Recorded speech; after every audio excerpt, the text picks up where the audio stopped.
Olá, sejam bem-vindos a mais uma aula do curso de Física Moderna 2, do primeiro semestre do ano de 2021. O tema da aula de hoje é reações nucleares e a estrutura interna do nucleão. Nas últimas aulas nós temos visto o modelo da constituição do núcleo, vimos o modelo da gota líquida, que em última instância é um modelo para a massa do núcleo. O modelo da gota líquida dá uma expressão para a gente da força da energia de ligação, aliás, da energia de ligação. E a energia de ligação tem uma participação na constituição da massa do núcleo. E ele ajudou a gente até agora a entender essa constituição da massa e também a estabilidade do núcleo. Nós vimos que a massa do núcleo é mais leve do que a soma da massa dos seus constituintes. E isso é porque tem uma conversão de massa em energia de ligação.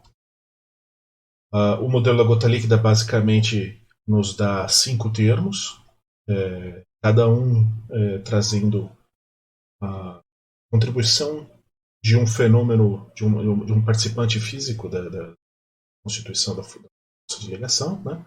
Então, primeiro, nós temos um termo volumétrico, que leva em conta a junção as atrações mútuas entre os núcleos. Tem também um segundo termo, que é o termo de superfície, já que os nucleons que estão na superfície eles só interagem com aqueles nucleons que estão mais internos. Temos o terceiro termo, que é o termo de energia potencial eletrostática, já que os prótons se repelem. Né? Temos um quarto termo, que é o termo do princípio da exclusão, que ele vai mais ou menos impor que o número de prótons e o número de nêutrons tem que ser mais ou menos igual.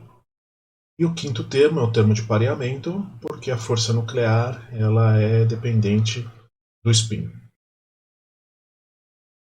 Bom, esse gráfico mostra a variação da energia de ligação média por nucleon para cada um dos nuclídeos conhecidos.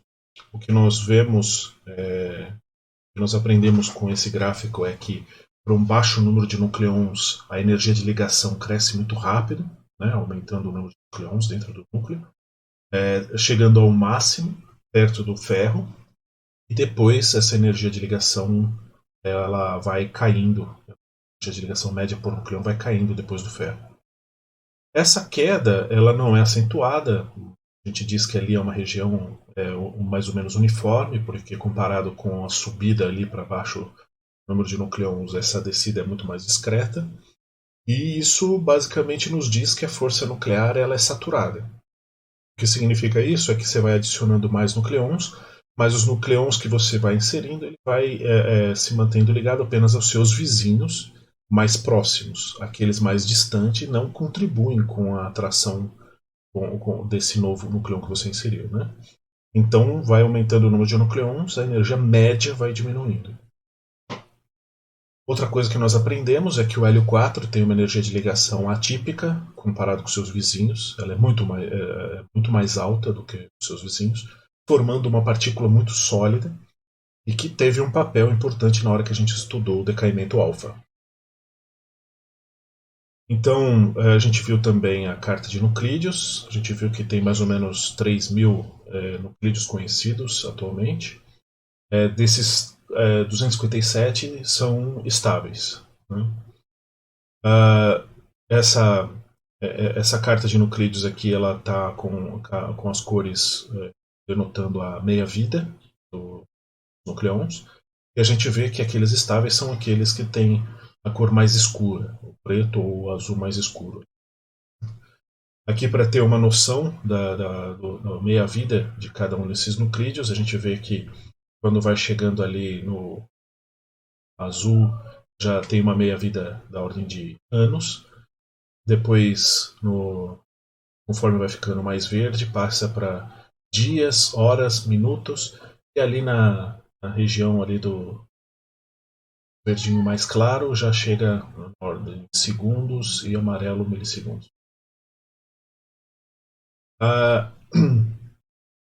A meia-vida ela não deixa de ser uma medida da instabilidade, né? Então aqueles que são mais estáveis têm meia-vida mais longa. A gente viu os decaimentos radioativos, basicamente a gente viu os principais, né? O decaimento alfa, o decaimento beta mais captura eletrônica, o decaimento beta menos, e também vimos o decaimento gama. A gente viu esses porque são os principais, mas eu também mencionei a linha de gotejamento de prótons e de nêutrons, né? Da emissão, que dá a emissão de prótons e de nêutrons. Também tem ali aqueles quadradinhos verdinhos são as fissões espontâneas. A gente viu que os decaimentos beta e o decaimento alfa eles são basicamente movimentos dentro da carta de nuclídeos.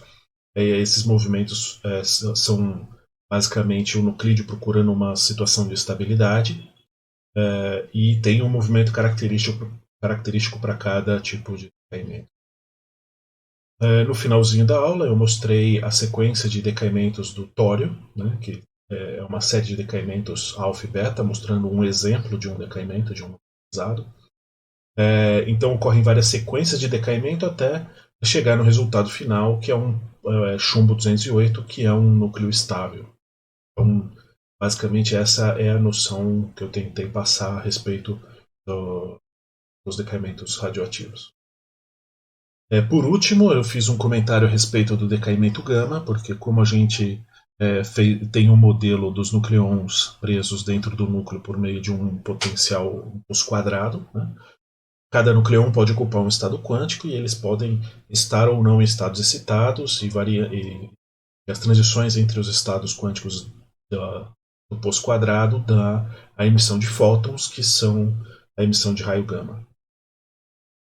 Na aula de hoje nós vamos ver as reações nucleares. Basicamente, um conceito importante das reações nucleares é a conservação de energia, mas a conservação de energia é um conceito relativístico, onde você inclui a massa nessa conservação. Nós vamos ver as reações de fissão e fusão, e vamos ver brevemente algumas evidências da estrutura interna dos nucleons. Bom, vocês devem se lembrar da última aula, quando eu falei do experimento de Geiger-Marsden, onde foi utilizado um feixe de partículas alfa para medir o raio nuclear. Basicamente, o que eu disse lá foi que, calculando a seção de choque de Rutherford, demonstrada usando o potencial de Coulomb, quando a seção de choque experimental, aquela medida experimentalmente, desvia da seção de choque de Rutherford, você pode usar aquela energia para calcular qual é o raio nuclear. Mas eu não disse o que acontece quando você vai além dessa energia. E eu mostro um gráfico, por exemplo, do espalhamento de partículas alfa no carbono 12. O ângulo de espalhamento é 165 graus. A gente vê ali que perto dos 2,5, 2,3, ocorre um grande desvio das medidas experimentais, que são os pontinhos laranja, e a seção de choque Rutherford, que é essa linha tracejada. Então, com essa energia, a gente pode calcular uma estimativa para o raio núcleo de carbono 12. Mas se você aumentar mais a energia, o que a gente vê é que não ocorre uma queda da seção de choque experimental indefinida, né? O que acontece é que a seção de choque passa a subir, apresenta alguns picos que a gente chama de ressonância, apresenta alguns vales que a gente chama de absorção, mas tem um padrão que segue alguma regra, né? O que acontece, na verdade, é que conforme a energia vai subindo, essa interação entre a partícula alfa e o núcleo do átomo de carbono passa a ser no nível das estruturas internas, tanto do núcleo do carbono quanto da partícula alfa, né? Então, essas ressonâncias e absorções, elas trazem informação a respeito de como o núcleo se organiza internamente. Eu não quero dar a sensação para vocês de que isso é fácil, isso não é. O que é uma linha de pesquisa é justamente tentar explicar esses dados experimentais com alta acurácia. Vários laboratórios no mundo fazem isso. Em certa medida, o Pelletron faz um pouco disso. Um início de uma pesquisa nesse sentido é feita no LANF, né? Mas o que se faz basicamente é tentar definir um potencial e conseguir explicar esse espalhamento. Esse aqui é um potencial chamado de modelo óptico. Eu estou mostrando apenas por completeza, para que vocês sejam informados a respeito disso, né? Então tem esse potencial U de R, que é a soma de diversas contribuições. Tem o C de R, o R de R, aí tem o número imaginário vezes o I de R e o SO de R, né? Então o C de R é basicamente o potencial colombiano. Só que aqui, nesse caso, a gente faz um potencial colombiano de uma esfera, né? E tem que fazer o potencial para quando o raio é maior, o raio de interação é maior do que o raio do núcleo e menor, na verdade não é o raio do núcleo, é o raio de interação, né? Que é o raio do núcleo mais o raio da partícula alfa, e quando ele é maior do que esse raio, né? Quando é menor e quando é maior, porque pode haver penetração tanto da partícula alfa no núcleo do átomo de carbono. Tem a componente, então essa é a componente do potencial eletrostático. Aí tem a componente do termo de reflexão, afinal de contas a partícula alfa deve ser tratada como uma onda, né? Então a onda vai ter uma componente de reflexão quando ela for espalhada pelo núcleo do átomo de carbono. Aí tem um outro termo que é de absorção. Veja só, a partícula alfa, quando se aproximar do núcleo de carbono 12, vai sentir a força nuclear é de atração, então pode ter um termo aí para dar conta de uma possível absorção. Tem um outro termo que responde pelo acoplamento de spin. Lembre-se que a força nuclear ela tem uma dependência do alinhamento do spin. E, por final, tem aí o termo que a gente viu do espalhamento PP e do espalhamento PN, que é um termo que a gente aproxima como um poço quadrado. Então veja só, esse espalhamento ele é muito complicado, mas esses termos são sempre de um espalhamento elástico, né? Então a energia cinética antes é igual à energia cinética depois, né? Claro que tem um recuo do núcleo, tem que levar isso em consideração, mas não ocorre, apesar de ter uma interação interna, das estruturas internas, não ocorre a perda de energia. O que a gente vai ver agora é um contexto mais amplo, né? É um contexto de reações nucleares, onde a partícula alfa ela interage com as estruturas internas e pode até ser absorvida ou modificar essa estrutura interna de forma que o núcleo se quebre. Então aqui tem um esquema simplificado do que pode acontecer, né? Então aqui tem o x minúsculo está denotando a partícula que vai ser espalhada pelo núcleo X maiúsculo. Então, nessa primeira parte aqui, nós vemos o que seria o espalhamento elástico, que foi mostrado até agora, seja o espalhamento Rutherford ou aquele espalhamento mais complicado, mas que não ocorre nem absorção e nem a quebra do núcleo. No entanto, pode acontecer da partícula espalhada ela ser absorvida pelo núcleo, né? Ela vai ter uma interação com seus constituintes internos, pode ter o que se chama de interação direta, que seria a partícula alfa adentra o núcleo do carbono 12 e ele interage com um próton específico dentro da estrutura do núcleo e arranca esse próton. Isso seria uma interação direta. Ou colisões múltiplas e efeitos coletivos, que seria quando a partícula alfa adentra o núcleo e ela interage com um outro cluster alfa, né, interage com mais de uma partícula. Mas o que é foco do conteúdo de Física Moderna 2 é quando seria essa partícula x minúsculo é absorvida pelo núcleo x maiúsculo, ele fica inchado, né, e ele forma um nuclídeo que é instável e ele decai num nuclídeo Y maiúsculo, emitindo alguns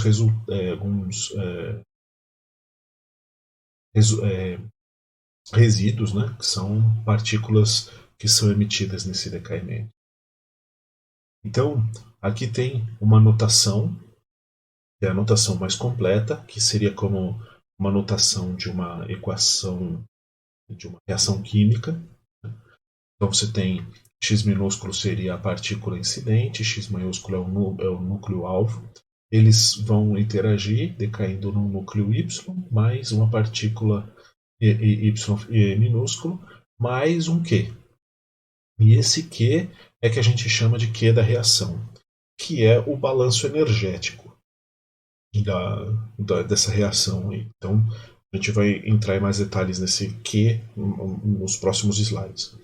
E tem uma notação curta. Essa notação curta ela é muito utilizada na literatura, tanto a científica quanto a didática de física nuclear, né? E ela não é tão completa, porque ela não guarda esse valor do Q aqui, mas ela é de uma notação rápida. Veja só, as reações, elas, apesar de serem uma variedade muito grande, elas são, em princípio, tabeladas. Né? A gente tem tabelas de quais são as reações possíveis, quais são as mais comuns, quais são as mais importantes. Elas têm uma questão de importância em relação ao papel que elas desempenham, como vocês vão ver para frente nessa aula.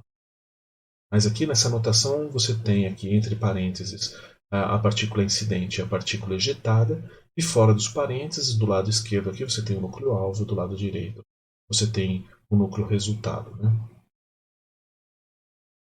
Então veja só, a primeira reação nuclear feita totalmente de uma forma artificial foi a produzida por Crocroft e Walton, como eu já falei na primeira aula de física nuclear, né, e que rendeu a ambos o Prêmio Nobel de Física de 1951. Depois dos experimentos de Geiger-Martin, dos experimentos de transmutação nuclear do Rutherford,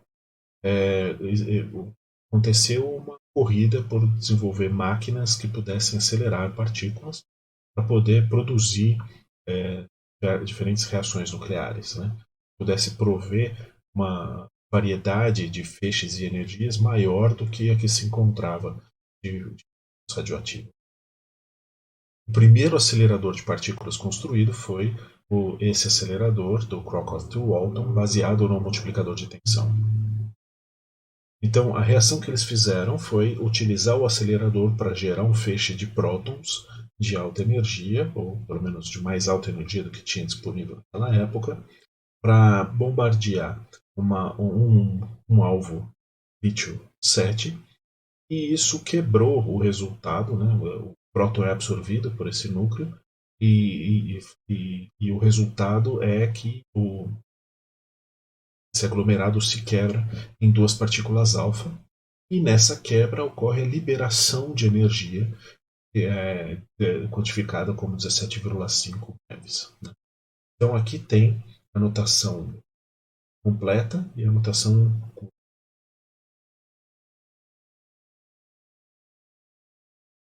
Agora vem o papel desse Q da reação. O Q da reação é o que a gente vai fazer para calcular o Q da reação, é calcular as diferenças de massa do que tinha antes e do que tem depois, e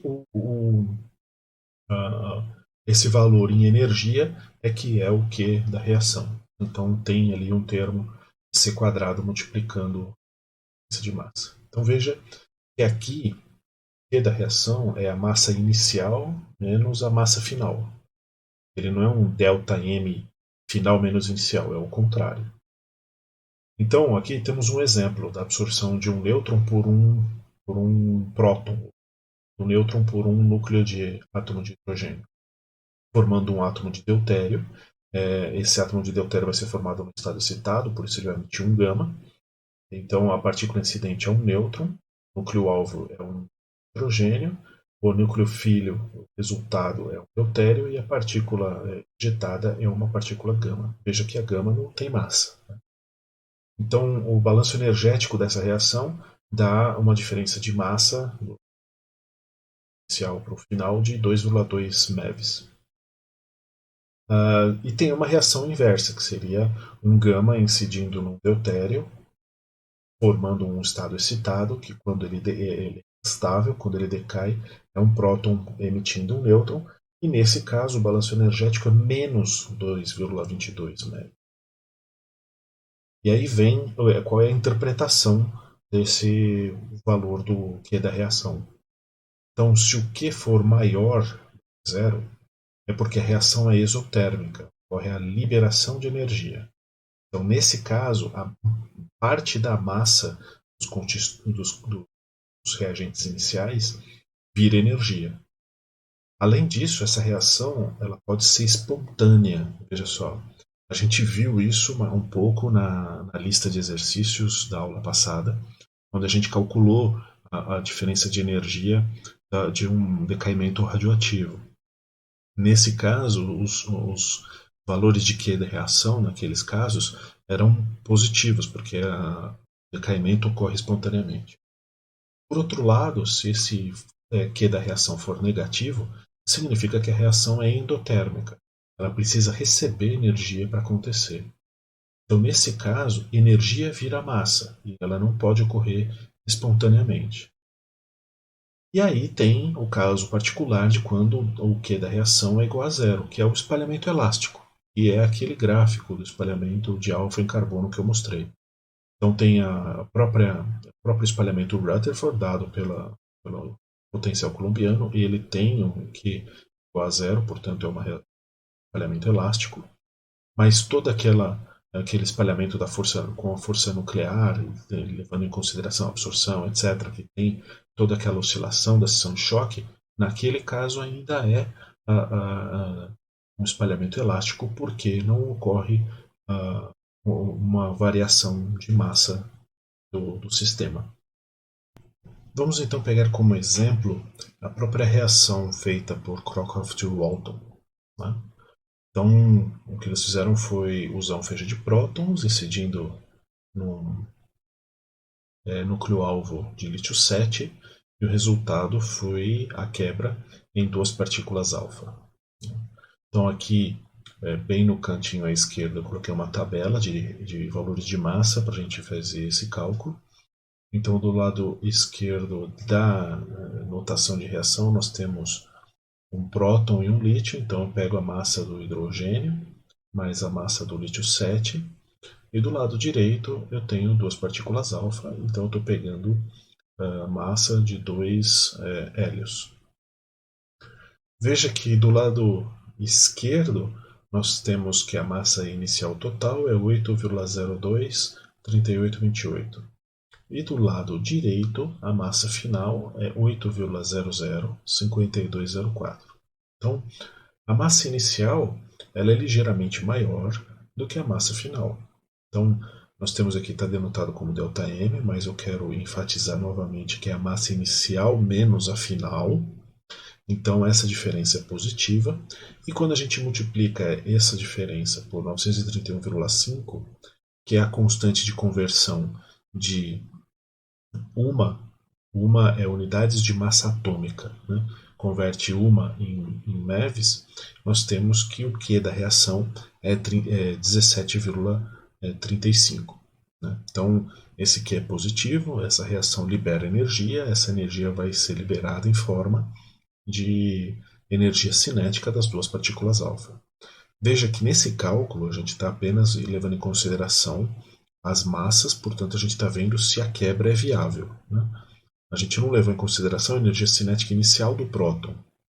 Então a energia cinética final das duas partículas alfa vai ser esses 17,35 que foi liberado na quebra, mais a energia cinética adicionada pela aceleração do próton.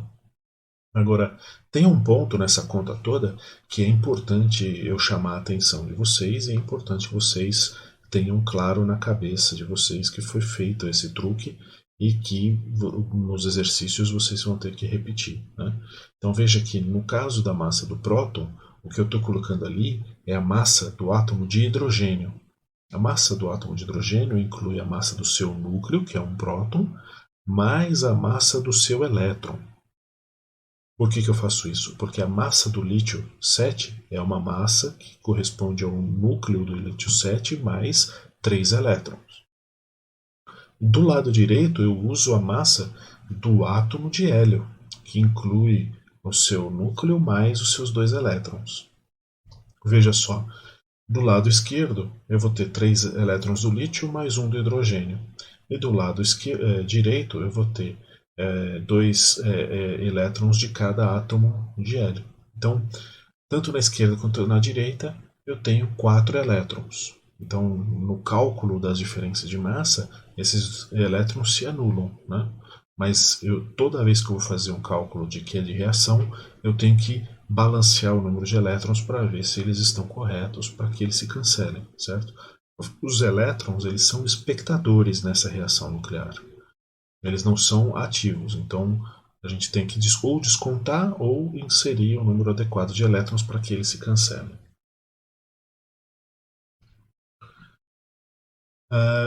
Eu volto a falar da energia cinética inicial do próton. Por quê? Porque quando a gente vai fazer uma reação nuclear no qual a partícula incidente é uma partícula carregada, principalmente se ela é carregada positivamente, né?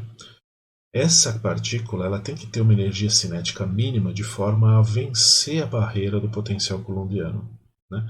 Veja ali no espalhamento PP, né, naquele gráfico do espalhamento PP que a gente viu na aula passada, a gente tem aquela região do potencial elevado ali que está mostrado pela seta vermelha. Então, o próton incidente ele tem que vencer essa barreira de potencial. Então, ele tem uma energia mínima para poder adentrar ao núcleo e produzir a reação nuclear. Já para o caso do nêutron, pelo fato dele ter carga nula, ele não tem essa resistência, né? Então, em princípio, o nêutron não tem uma energia mínima para poder reagir com os núcleos, né? Então, essa é a diferença básica de uma reação com um nêutron incidente ou com um próton incidente, por exemplo, né?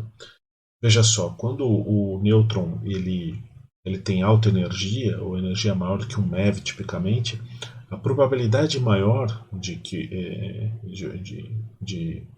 ocorra a maior probabilidade é de que ocorra um espalhamento elástico, tá? Isso porque a probabilidade da reação, a probabilidade da absorção, ela depende de quanto tempo o nêutron fica perto do núcleo. Se ele tiver com uma velocidade alta, ele vai passar pouco tempo perto do núcleo, né? Então, é necessário que o nêutron ele tenha uma baixa energia para ele poder ser absorvido pelo núcleo, né? Lembre-se também que o que acontece é que, pelo fato de você ter um espalhamento elástico, é uma colisão binária. Ocorre uma transferência de energia do nêutron para o núcleo. Então, em cada colisão, o nêutron perde um pouquinho da sua energia. Ele vai perdendo essa sua energia até ele virar o que é chamado de nêutron térmico, que é um nêutron que tem energia cinética da ordem da energia térmica. Então, aí, nesse caso, o mais provável é que ocorra a absorção do nêutron. Agora, de uma vez que a partícula adentra a região do núcleo, quer dizer, de uma vez que o nêutron ou o próton adentram a região do núcleo, o que acontece, né? Então, podem ocorrer basicamente dois fenômenos. Um deles é a fissão, que é quando o núcleo absorve essa partícula e essa absorção induz a quebra em 2 fragmentos menores.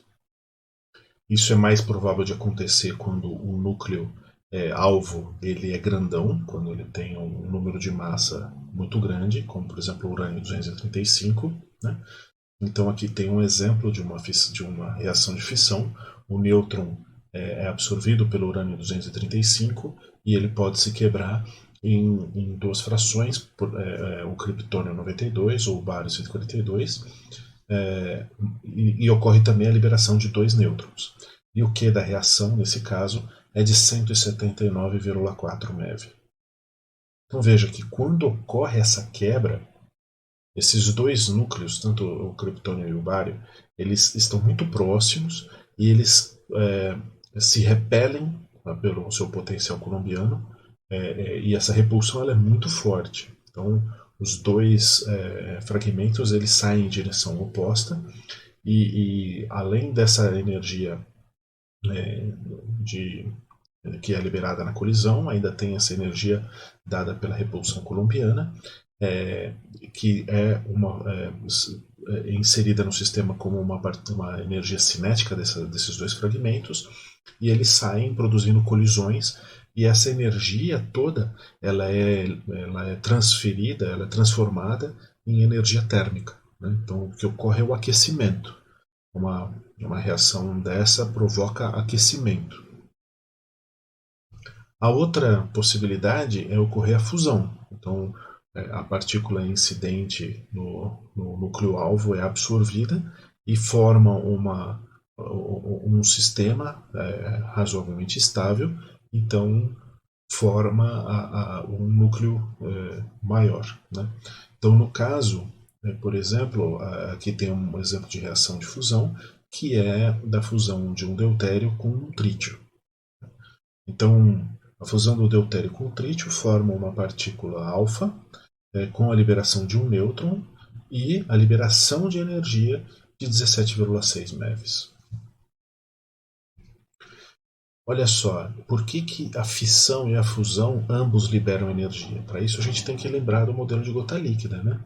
Veja lá, ali onde tem aquela setinha de fissão, que está ali mais perto do número atômico maior, mais perto dos núcleos pesadões. Né? Quando você quebra o núcleo, o que ocorre é que a energia média, a energia de ligação média por nucleon, ela aumenta. Se essa energia de ligação aumenta, significa que ocorreu uma liberação de energia pelo núcleo. Já ali no caso da fusão, quando você junta os dois núcleos, ocorre a liberação, também ocorre o aumento da energia média de ligação por nucleon, então também ocorre a liberação de energia. Né? Então você tem ali, por exemplo, nessa região aqui, o deutério e o trítio, quando eles se juntam, viram o hélio 4. Né? Então foi mais para cima, ocorreu a liberação da energia. E você tem o urânio 235, aí você tem os dois fragmentos, o 92 e o 100 e alguma coisa, que estão em energias de ligação mais alta, então ocorreu a liberação de energia.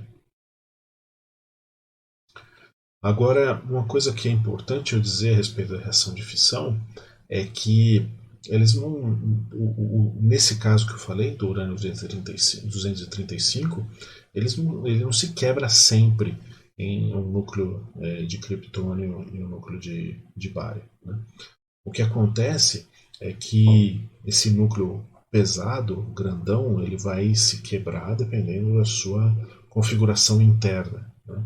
Então, o que ocorre é que as massas dos dois fragmentos são, em média, metade do núcleo alvo original. Né?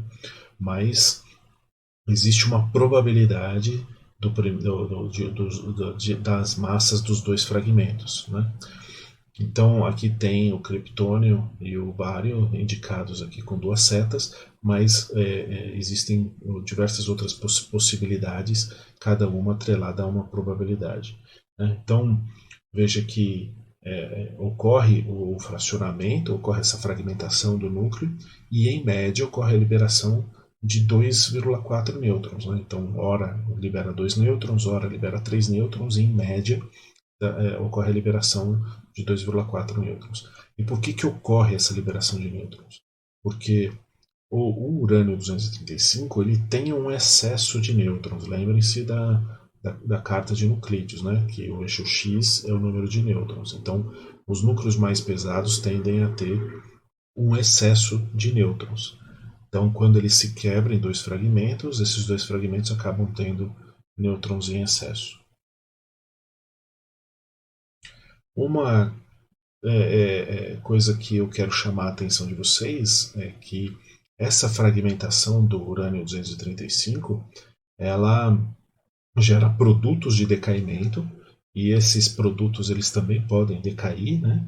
E constituem a principal rota de produção de muitos isótopos com importância industrial e importância médica. Né? Um dos exemplos é que um dos fragmentos dessa quebra do urânio 235 pode ser o molibdênio 99. que por um decaimento beta menos pode se transformar num tecnécio 99, e esse tecnécio 99 é muito utilizado para diagnóstico médico, né? Então, nos reatores nucleares que tem o urânio como material combustível, eles produzem esses fragmentos de forma a atender diversas. Esses fragmentos são filtrados, né, são removidos do reator de forma a serem aplicados em, em, na indústria ou na medicina. Agora, tem um outro ponto que é extremamente importante a respeito dessa fragmentação dos núcleos pesados, dessa reação de fissão, que é justamente o fato de que são liberados de 2 a 3 nêutrons. Né? Olha só, a reação ela é induzida pela absorção de um nêutron e, como resultado, ela gera de 2 a 3 nêutrons. Esses 2 ou 3 nêutrons podem ser usados para induzir novas reações. Então, em dezembro de 1942, um grupo liderado por Enrico Fermi foi o primeiro a produzir uma reação em cadeia autossustentada. Né? Usar esses nêutrons que são produzidos para gerar outras reações e assim, com poucos nêutrons iniciais, você consegue gerar uma reação que se perpetua durante um determinado tempo. Isso é importante porque quando a energia que você gastou para produzir aquele primeiro nêutron inicial, ela é amplificada por esse processo autossustentável. Né? Então,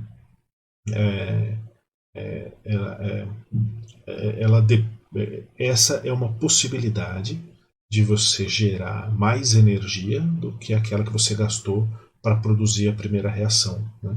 Então, essa é uma forma de você conseguir extrair energia em reatores nucleares, por exemplo. Só que para que isso ocorra, para que essa reação autossustentada ocorra, é necessário que esses nêutrons resultantes, esses nêutrons que são liberados na fissão, e que eles encontrem novos nuclídeos para reagir. E a probabilidade que eles encontrem novos nuclídeos depende da pureza desse material. Né? No caso do urânio 235, ele é uma composição, ele é uma fração muito pequena da composição isotópica natural do urânio.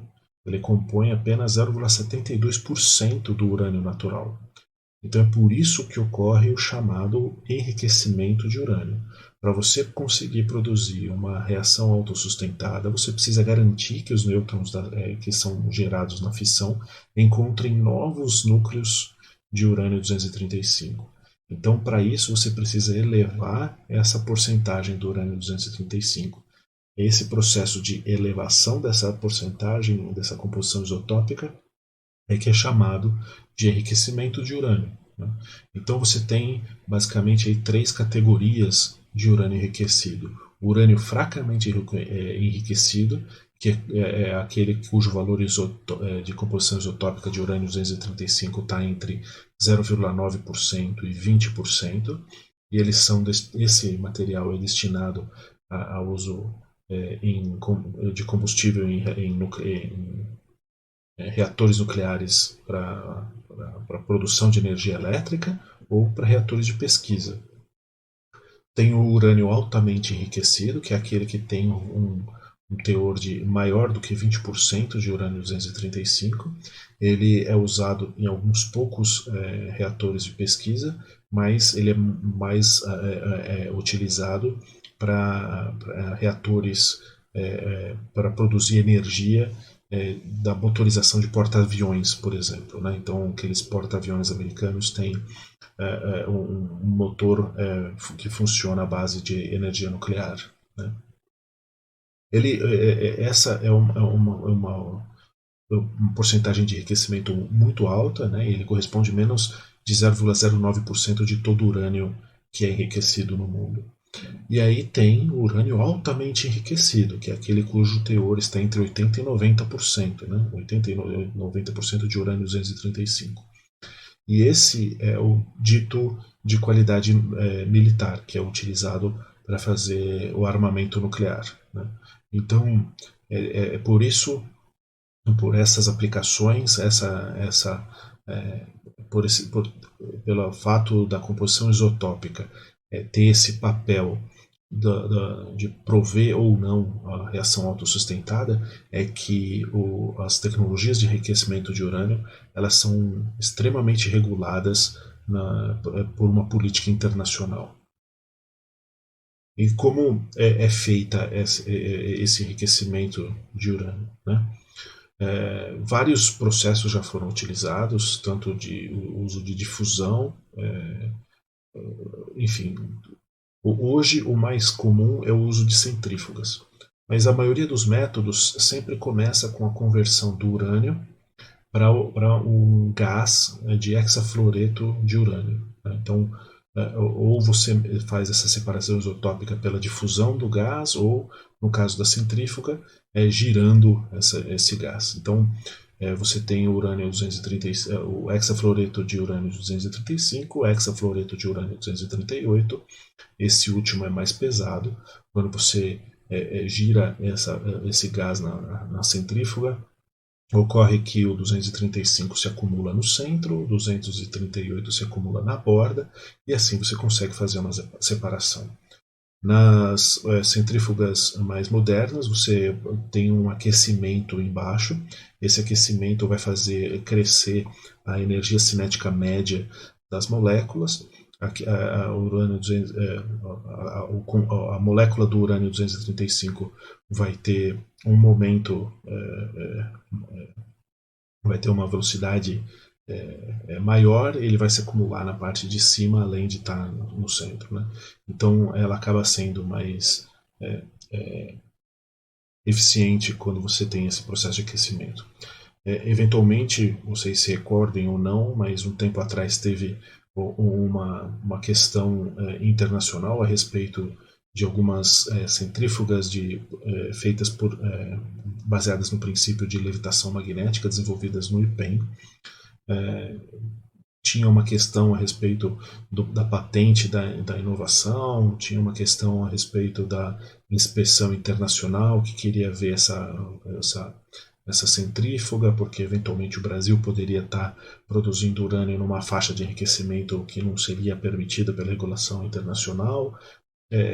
O Brasil sempre alegou que essa inspeção era muito relacionada à quebra da patente. Enfim, vocês podem eventualmente procurar mais informações sobre isso na internet. Bom, e como se dá, de uma vez que você fez o enriquecimento de urânio, como se dá a conversão da energia nuclear em energia térmica? Né? Essa é uma coisa que é curiosa. Como eu falei, os fragmentos da fissão, eles saem em direções opostas, muito pela repulsão colombiana dos dois núcleos. E essa energia, a energia que é liberada, ela é liberada em forma de energia cinética. Então você tem essa energia da repulsão mais a energia liberada pela quebra, dada em energia cinética dos dois fragmentos. Esses dois fragmentos, ao saírem com energia cinética muito alta, eles saem colidindo com os núcleos do ambiente ali, né, dos materiais que estão ali no ambiente, e o resultado final é um aquecimento muito alto devido a essa transformação dessa energia que estava sendo usada para o aprisionamento, ela se converte em energia térmica. Então, o princípio de funcionamento básico do reator nuclear seria você ter o núcleo do reator, que é onde está ocorrendo essas reações. Você tem esse núcleo muito quente, ele acaba aquecendo um líquido aqui nesse setor primário aqui. Esse aquecimento desse setor primário produz um aquecimento de água em um reservatório secundário. Essa água vaporiza, ele gira uma turbina aqui que produz eletricidade. depois o vapor é resfriado e enviado de volta para o reservatório, né? Então, basicamente, é assim que funciona, nas linhas gerais, um reator nuclear para conversão de energia nuclear em energia elétrica. É claro que tem muitos detalhes tecnológicos envolvidos. A cada acidente de reator nuclear que ocorre, vem uma nova geração muito mais segura, com dispositivos de segurança, conceitos de autoextinção da reação, mas em linhas gerais a conversão é feita dessa forma. No Brasil, nós temos 3 usinas nucleares, todas elas localizadas em Angra dos Reis, no Rio de Janeiro. A Angra 1, que é essa aqui, Angra 2, que é aqui, e Angra 3, que é aqui, né? A energia nuclear desempenha um papel pequeno na matriz energética brasileira. Apenas 1,2% da energia disponível é produzida por conversão de energia nuclear em energia elétrica. Então, as reações de fissão têm a sua importância na nossa sociedade, seja para a produção de energia elétrica, seja para medicina ou algumas aplicações industriais. Então, além das aplicações de pesquisa. Mas também são importantes as reações de fusão, né? Uma delas eu apresento aqui, que é a reação de conversão de prótons em alfa. É a reação que ocorre no Sol, por exemplo, é uma das reações de fusão que ocorre no Sol. E ela é importante justamente porque ocorre uma liberação muito grande de energia, né? Então, nesse exemplo aqui, veja que tem 2 prótons, 2 átomos de hidrogênio, né? 2 núcleos de átomos de hidrogênio se fundem, né? Ocorre a fusão. Imediatamente após a fusão, um desses prótons decai por um decaimento beta+, se transformando num nêutron e dando origem a um deutério, né? Esse deutério pode se fundir de novo com outro próton, gerando um hélio 3. E se essa reação ocorrendo 2 vezes, né, com núcleos separados, né, você vai ter a disponibilidade de 2 hélios 3 que podem se fundir, gerando um hélio 4 e com emissão de 2 prótons, né. Veja que em cada uma dessas reações de fusão ocorre uma liberação de energia, né.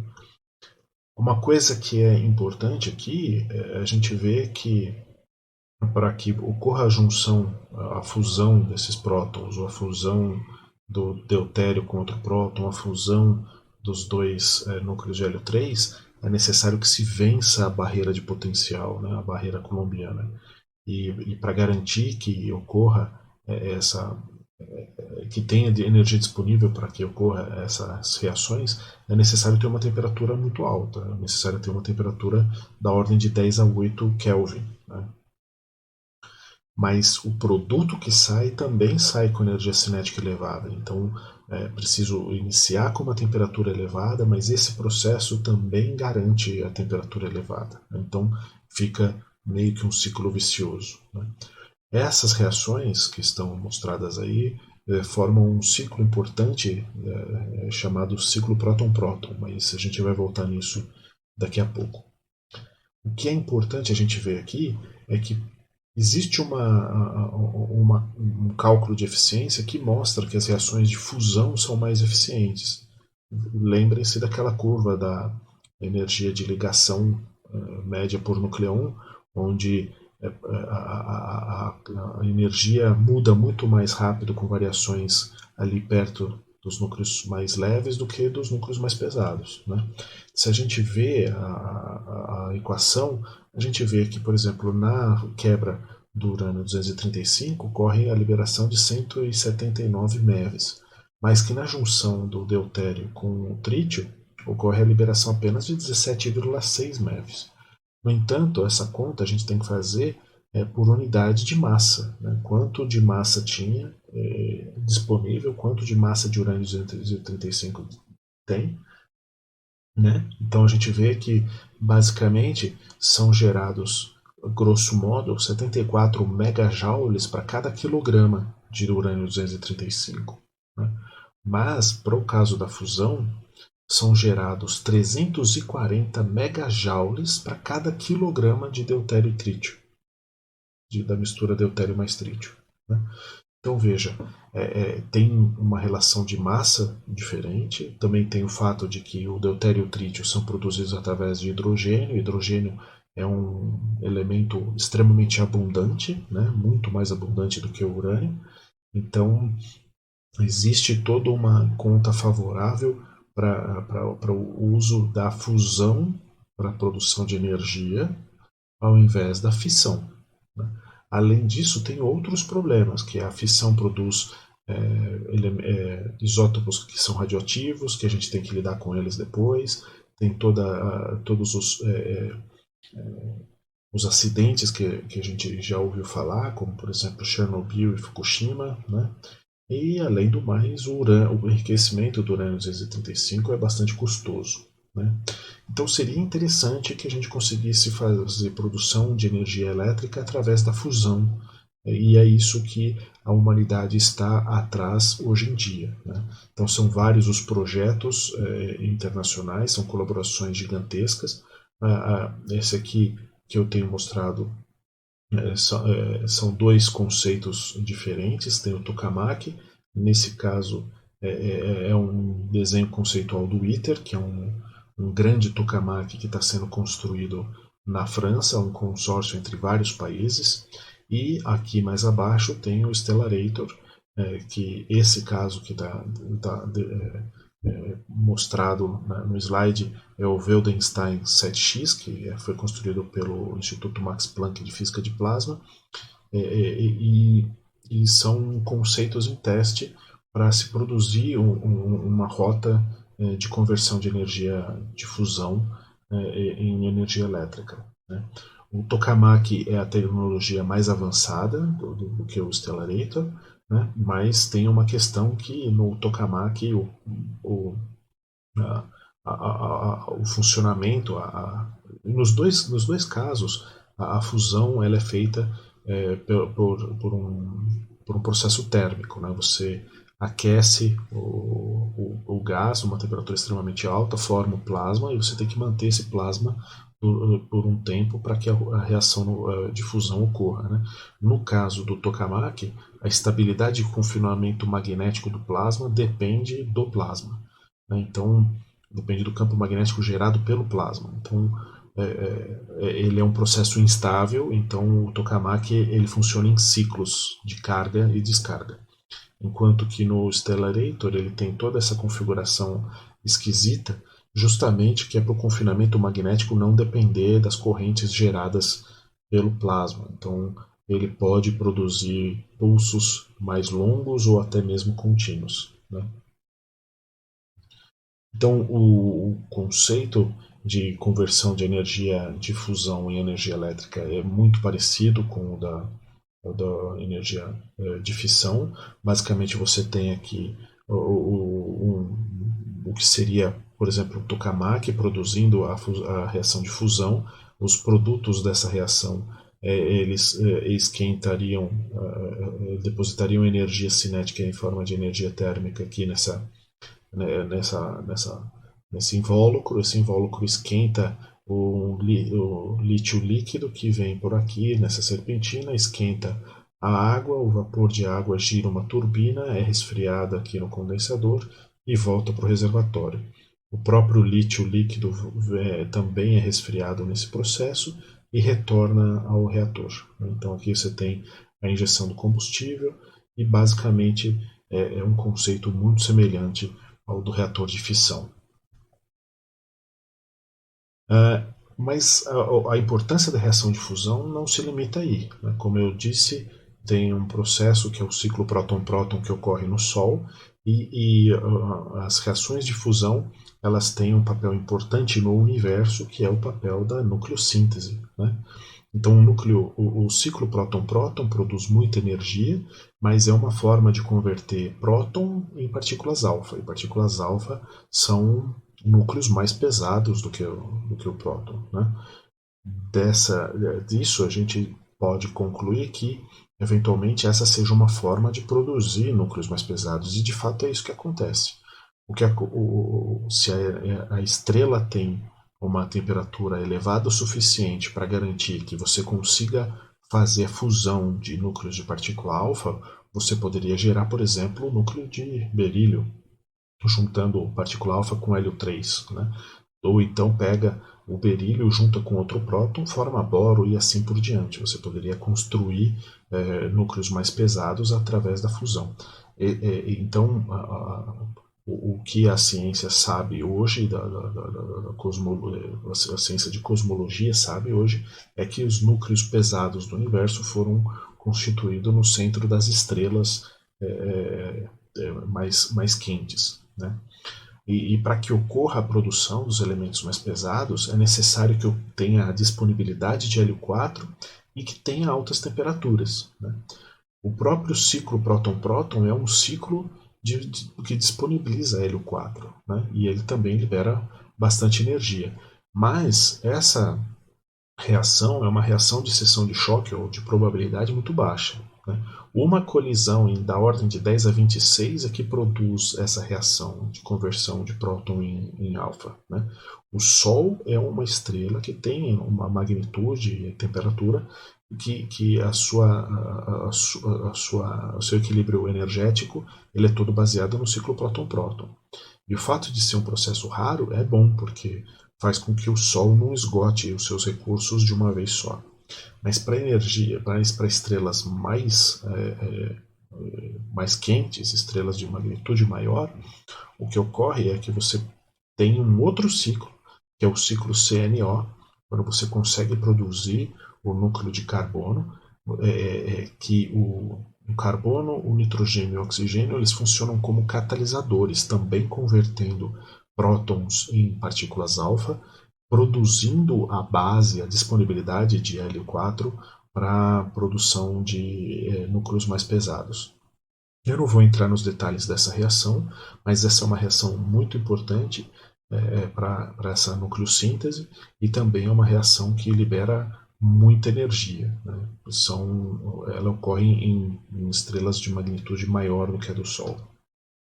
Então, basicamente, os núcleos que constituem a matéria no universo, eles foram formados dentro das estrelas. Então, aqui tem uma tabela periódica cuja cor dá a origem, ou pelo menos parcialmente a origem desse núcleo. Veja que o hidrogênio e o hélio eles tiveram a sua produção inicial com o Big Bang. Hoje, claro que você tem as reações de conversão de próton e de hidrogênio em hélio, mas no Big Bang esses elementos são gerados apenas esses dois elementos. Claro que são geradas outras partículas, mas elementos da tabela periódica são só esses dois. Então você tem raios cósmicos com energia suficiente para gerar lítio, berílio e boro. Você tem estrelas pequenas que também podem gerar uma fração de carbono, nitrogênio e oxigênio para o núcleo, para o ciclo CNO, por exemplo. Um pouco de neônio, um pouco de enxofre, mas para estrelas grandes você começa já a produzir esses núcleos em azul, e você tem os núcleos em laranja produzidos em supernova, que é o fim da vida de algumas estrelas médias, e tem alguns pouquíssimos elementos que só foram produzidos pelo homem artificialmente em reatores nucleares. Então, aqui nós estamos chegando no fim do curso de Moderna 2. Né? Então, no curso nós vimos o modelo atômico que decorre da equação de Schrödinger. Nós partimos do átomo de hidrogênio que nós vimos lá no finalzinho do curso de Física Moderna 1. Nós seguimos vendo os átomos multieletrônicos, vimos como esses átomos interagem entre si, formando sistemas quânticos com propriedades específicas, que são as ligações moleculares e os espectros moleculares. Nós vimos a formação de alguns sólidos, basicamente vimos aquela teoria de banda para entender como os elétrons participam das ligações, entendemos algumas propriedades dos sólidos que vem da teoria quântica, né? Então nós fizemos essa trajetória do átomo para a molécula e da molécula para o sólido, e agora no finalzinho do curso nós fizemos a trajetória inversa, indo para dentro do átomo, indo na direção do núcleo, né? Então nessa parte nós vimos estimativas de medida de raio nuclear e distribuição de carga, vimos algumas propriedades da força nuclear, o potencial dessa força pelo espalhamento PP e NP, isso é bastante importante. Vimos o modelo da gota líquida e alguns princípios da estrutura interna e da estabilidade nuclear que advém desse modelo da gota líquida. A gente discutiu a carta de nuclídeos, viu ali a linha de estabilidade, os nuclídeos que são estáveis e outros que não são mais instáveis e por que eles são instáveis. Vimos os principais modos de decaimento nuclear. E hoje nós vimos as reações nucleares de fissão e de fusão e alguns princípios muito básicos sobre nucleossíntese. E para darmos um passo além, né, para discutirmos a constituição do núcleo e dos nucleons no seu fundamento mais básico, né, a gente pode tentar fazer uma analogia aqui, né? Tentar entender a força nuclear um pouco mais em detalhes a partir de uma analogia, né? Então, o fóton, a analogia seria olhar a interação eletromagnética. O fóton é a partícula que intermedia a força eletromagnética, né? Uma partícula carregada ela pode emitir um fóton e interagir com outra partícula por meio dessa troca de fótons, né? Mas vocês já pararam para se perguntar, por exemplo, o que acontece quando não ocorre a interação? Quer dizer, como é que uma partícula sabe que ela tem que enviar um fóton para interagir com a outra? O modelo seria, por exemplo, que uma partícula estaria emitindo fótons continuamente, violando a conservação de energia, porque ela está emitindo esse fóton tem uma energia igual a Hν, mas esse fóton deveria ser reabsorvido pela própria partícula dentro de um intervalo de tempo dado pelo princípio da incerteza de Heisenberg, né? Então, dentro dos limites de tempo dado pelo princípio da incerteza de Heisenberg, pode ocorrer uma violação local do princípio da conservação de energia, né? Então, por exemplo, se você olhar o princípio da conservação que diz que o princípio da incerteza que diz que ΔE vezes ΔT tem que ser maior ou igual a H cortado, ou alguma coisa perto de H cortado, né, da ordem de H cortado, então o ΔT ele teria que ser para a energia, a conservação de energia, ela tem que ser respeitada dentro de intervalos de tempo que sejam maiores do que H cortado sobre ΔI, né? Então, para intervalos de tempo menor do que isso, podem ocorrer violações locais da conservação de energia, né? Isso dá um raio de alcance desse fóton, que seria c vezes t, né? A velocidade do fóton vezes o tempo, que seria c vezes h cortado sobre ΔI, né? Então, dentro desse raio de alcance, ocorre essa violação de conservação de energia, mas fora tem obrigatoriamente que ocorrer a conservação, né? Então, essa aqui é mais ou menos uma ordem de escala dessas coisas, né? Então, como o fóton ele pode ter uma energia arbitrariamente baixa, esse raio de alcance ele pode ser infinito, né? É isso que garante, por exemplo, que o alcance das interações eletromagnéticas são longos, né? No entanto, se a gente fizer uma conta semelhante para a força nuclear, tendo em mente que a força nuclear tem um alcance da ordem de 2 femtometros, a gente vai chegar à conclusão de que a partícula intermediadora da força nuclear, ela não pode ter uma energia arbitrariamente pequena. Ela tem que ter, no mínimo, 100 MeVs de energia para ter um alcance de 2 femtometros. Né? E se você olhar para aquela relação da energia total relativística, que é a energia de repouso mais a energia cinética, você pode chegar à conclusão de que esses 100 MeVs é a energia de repouso da partícula intermediadora da força nuclear. Né? Esse foi o modelo proposto por Yukawa em 1935. Ele chamou essa partícula de meson Pi, né, a partícula intermediadora da força nuclear, e para relacionar essa partícula intermediadora com a independência da carga da partícula, ele postulou que deveriam existir 3 tipos de meson Pi. O Pi zero, que teria carga nula, o Π+, que teria carga do elétron só que positiva, e o Π-, que teria carga do elétron. Né? Nas interações onde não há troca de carga, seria o Π+, que é o intermediador, mas em algumas interações onde ocorre a troca de carga, seria o Π+, ou Π-. Mas a gente vai ver isso daqui a pouquinho. Então, é aqui, basicamente, que começa uma área nova da física, que seria a física de partículas.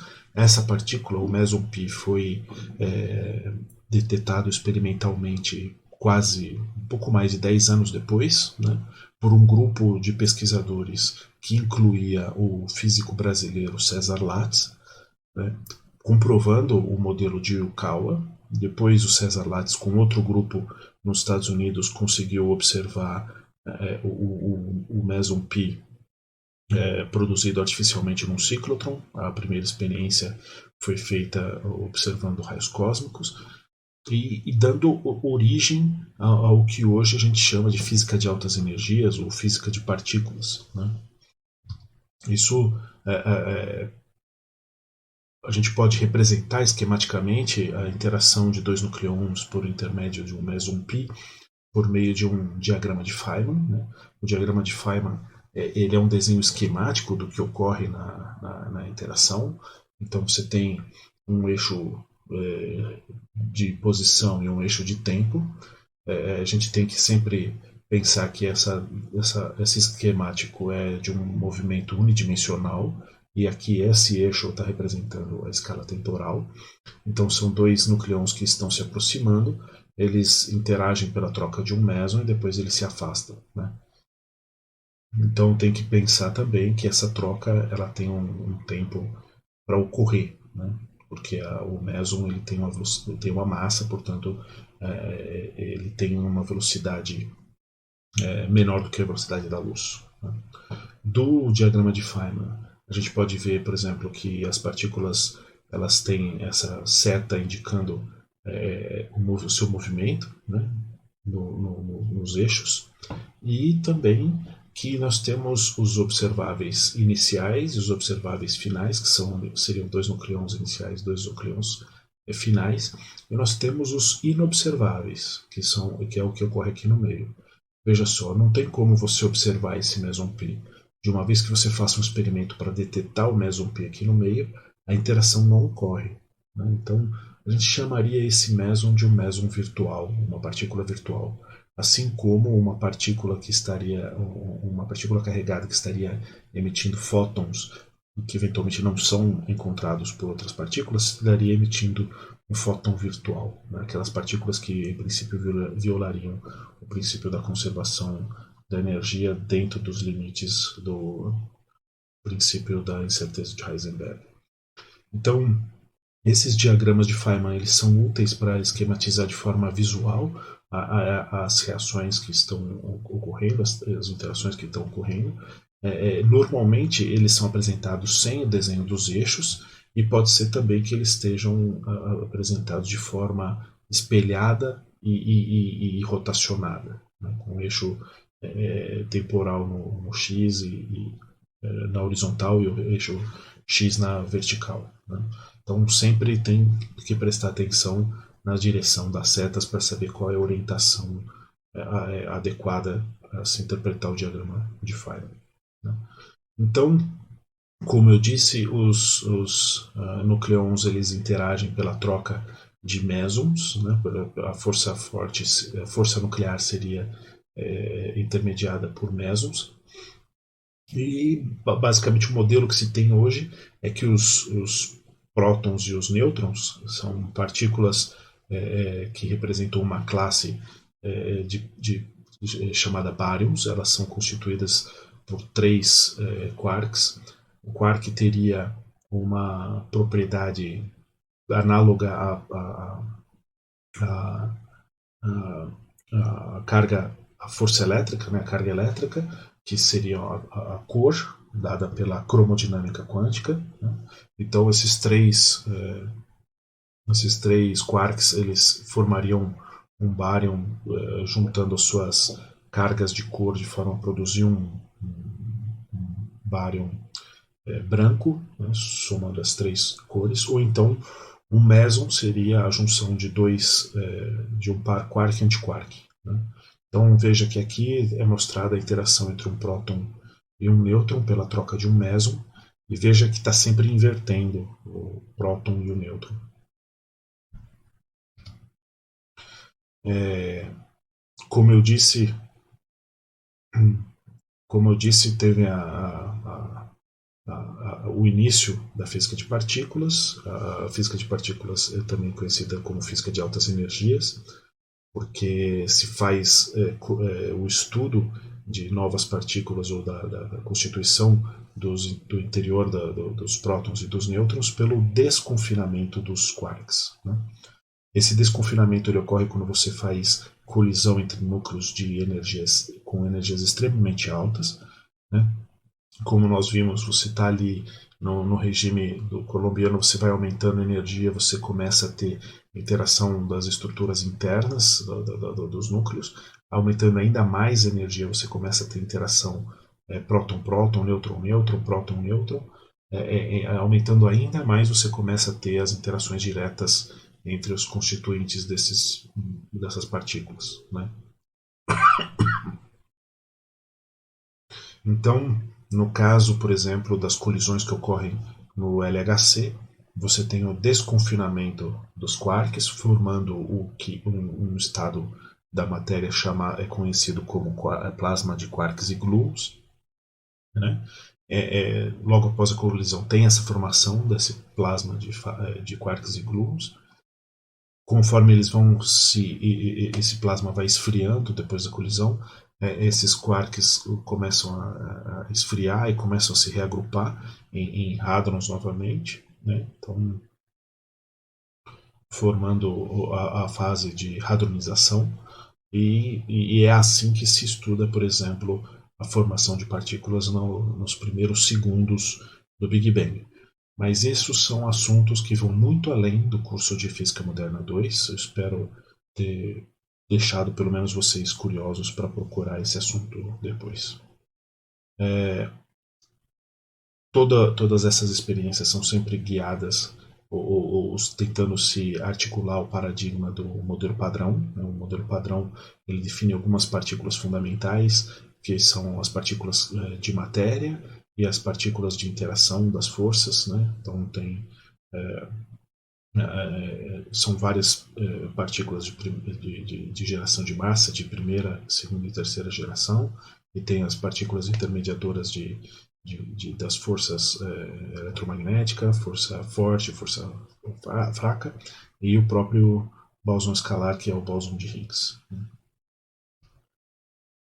Então é aqui que vem o fim do curso de Física Moderna 2. Espero que vocês tenham aproveitado tanto quanto eu e espero ver vocês em alguma outra disciplina mais para frente.